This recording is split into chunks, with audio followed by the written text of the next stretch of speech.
दोस्तों इस वीडियो के माध्यम से आप इन्वेस्टमेंट करने के लिए कैसे एक बेस्ट स्टॉक चूज कर पाओगे, सर्च कर पाओगे, उसके बारे में मैं आपको डिटेल स्टेप बाय स्टेप बताने के लिए जा रहा हूं। वीडियो काफी इंटरेस्टिंग होने वाला है। स्टेप बाय स्टेप आप वीडियो को देखिएगा। मैंने इस पे आपको स्क्रीनर साइट के अंदर डिटेल सर्च करके स्टेप बाय स्टेप आपको बताऊंगा आप कैसे किसी स्टॉक को सर्च करोगे और अच्छा स्टॉक उस पर आप कैसे निकालोगे। तो चलिए स्टेप बाय स्टेप जानते हैं। आप पूरा वीडियो को देखिए, आपको काफी अच्छा खासा नॉलेज इस वीडियो के माध्यम से मिलेगा। और मैंने लास्ट पे आपको बताऊंगा कि हम जो सारे स्टॉक इस सर्च लिस्ट पे निकाले हैं, आप 2025 के लिए कौन सा स्टॉक को सिलेक्ट करके आप इन्वेस्टमेंट करोगे तो आपको बहुत बड़ा मुनाफा उस पर मिलने वाला है। तो चलिए स्टेप बाय स्टेप स्लोली जाके पूरा डिटेल समझने की कोशिश करेंगे। देखिए मैंने यहाँ पे स्क्रीनर साइट को ओपन किया है। आपको क्या करना है, इसी स्क्रीनर साइट के अंदर ये जो स्क्रीन लिखा हुआ है इसके ऊपर क्लिक करना है और ये क्रिएट न्यू स्क्रीन के ऊपर आपको क्लिक कर देना है। तो देखिए आपको एक क्वेरी सेक्शन यहाँ पे मिल गया। हम इसी लेवल के आसपास पहले हम पेग रेशियो को सर्च करने वाले हैं। पेग रेशियो क्या होता है?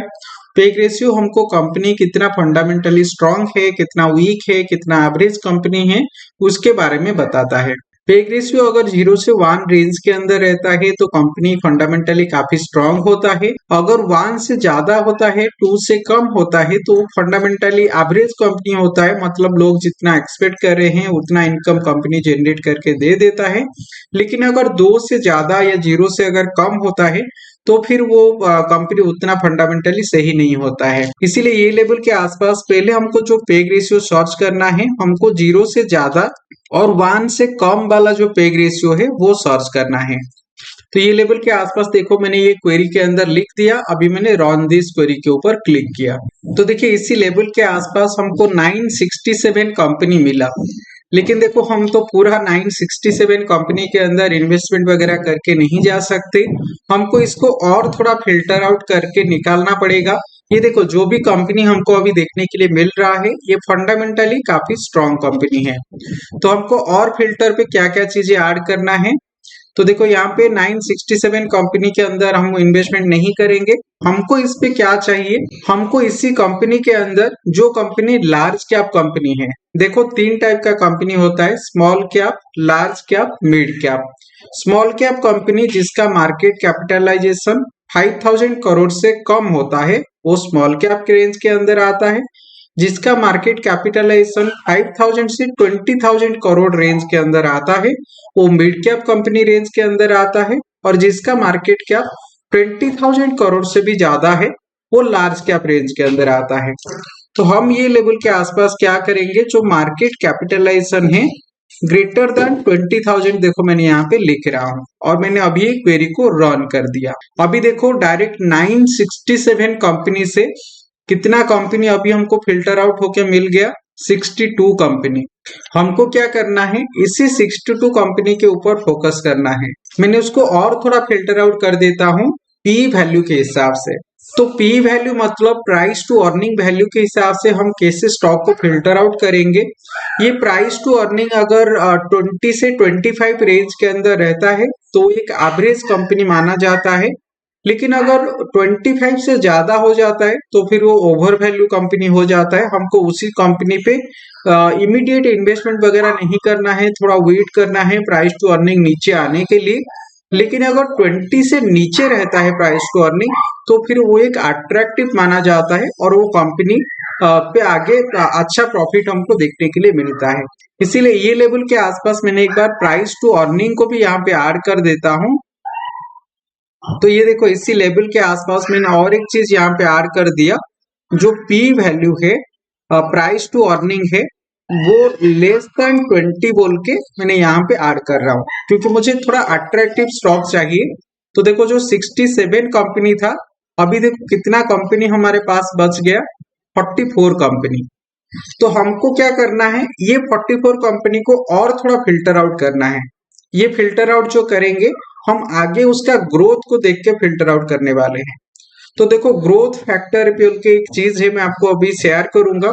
वो ग्रोथ फैक्टर ये लेवल के आसपास देखो हमारा ग्रोथ फैक्टर मेंशन हुआ है।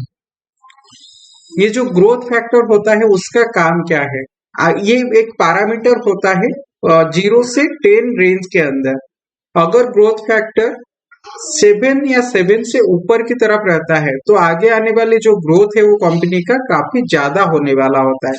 और देखो जनरली कंपनी अगर लार्ज कैप कंपनी बन जाता है उसके बाद उसका ग्रोथ उतना ज्यादा नहीं होता है, क्योंकि लार्ज कैप मतलब कंपनी के पास काफी ज्यादा पैसा आ गया है और वो एक स्टेबल कंपनी हो चुका है, तो फिर वो उसी को मैनेज करके वो कंपनी प्रॉफिट जनरेट करता है और ज्यादा एक्सपेंशन नहीं करता है, क्योंकि ऑलरेडी एक्सपांड हो चुका है, इसीलिए 20,000 करोड़ से ज्यादा पैसा उसके पास ऑलरेडी आ चुका है। लेकिन जो ग्रोथ फैक्टर होता है नॉर्मली स्मॉल कैप या मिड कैप रेंज के अंदर कंपनी पे ग्रोथ फैक्टर ज्यादा होता है। लेकिन अगर आप पूरा सेफ इन्वेस्टमेंट करके जाना चाहते हो, जनरली स्मॉल कैप और मिड कैप रेंज कंपनी पे अगर आप इन्वेस्टमेंट करके जाओगे थोड़ा सा रिस्की उस पर देखने के लिए मिलता है।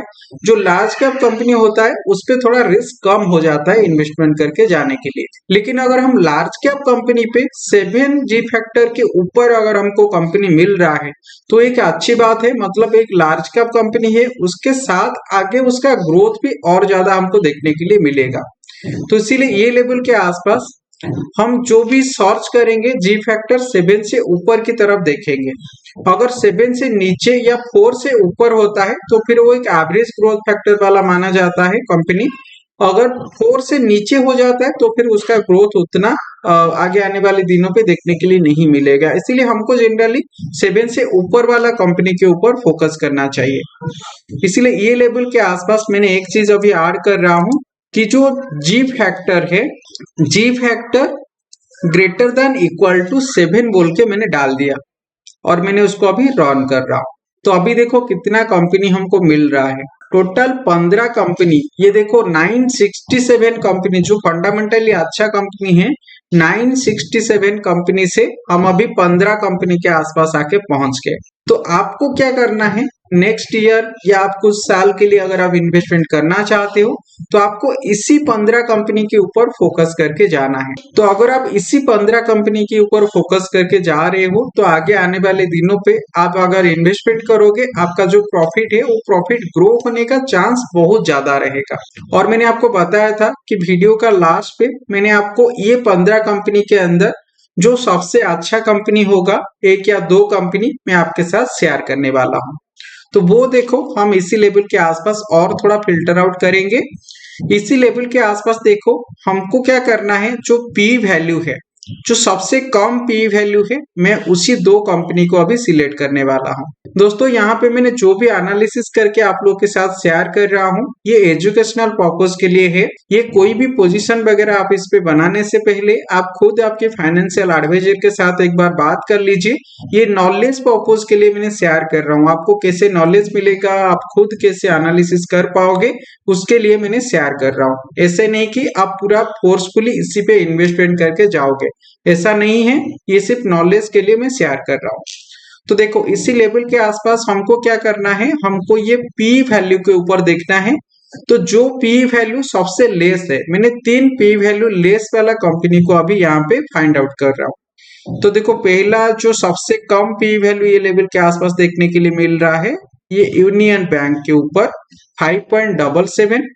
उसके बाद सेकंड पे आ रहा है 6.09 के आसपास बैंक ऑफ इंडिया के ऊपर, और थर्ड के ऊपर देखो बैंक ऑफ बड़ौदा, ये लेवल के आसपास। और ये 3 स्टॉक के अंदर हम अगर जी फैक्टर को देखेंगे तो देखो तीनों पे जो जी फैक्टर है, अच्छा जी फैक्टर है, यहाँ पे 7 है, ये लेवल के आसपास ये देखो 7 है, और इसका जो जी फैक्टर है ये लेवल के आसपास 8 है। तो देखो ये सबके अंदर अगर आप देखोगे जो सबसे अच्छा कंपनी इस पे हमको देखने के लिए मिला ये बैंक ऑफ इंडिया स्टॉक के अंदर। तो जनरली 2015 पे या 2 से 3 साल के लिए अगर आप बैंक ऑफ इंडिया को फोकस करोगे तो देखो ये जो स्टॉक प्राइस आपको देखने के लिए मिल रहा है 104 लेवल के आसपास, ये जो स्टॉक प्राइस देखने के लिए मिल रहा है, ये स्टॉक प्राइस के अंदर काफी अच्छा ग्रोथ आपको 3 से 4 साल के अंदर हमको देखने के लिए मिलने वाला है। इन्वेस्टमेंट के लिए आप कैसे एक अच्छा कंपनी सिलेक्ट करके काम कर पाओगे वो मैंने डिटेल्स आप लोगों के साथ स्टेप बाय स्टेप शेयर किया। अगर आपको वीडियो के माध्यम से कुछ सीखने के लिए मिला है दोस्तों, वीडियो को लाइक जरूर करना और आपकी फ्रेंड सर्कल के साथ इसको शेयर जरूर करना। ताकि उन लोगों को भी प्रॉपर गाइडेंस, प्रॉपर नॉलेज मिल पाए। चलिए दोस्तों, फिर मिलेंगे एक नया वीडियो के साथ। पूरा वीडियो को देखने के लिए आप लोगों को बहुत बहुत धन्यवाद।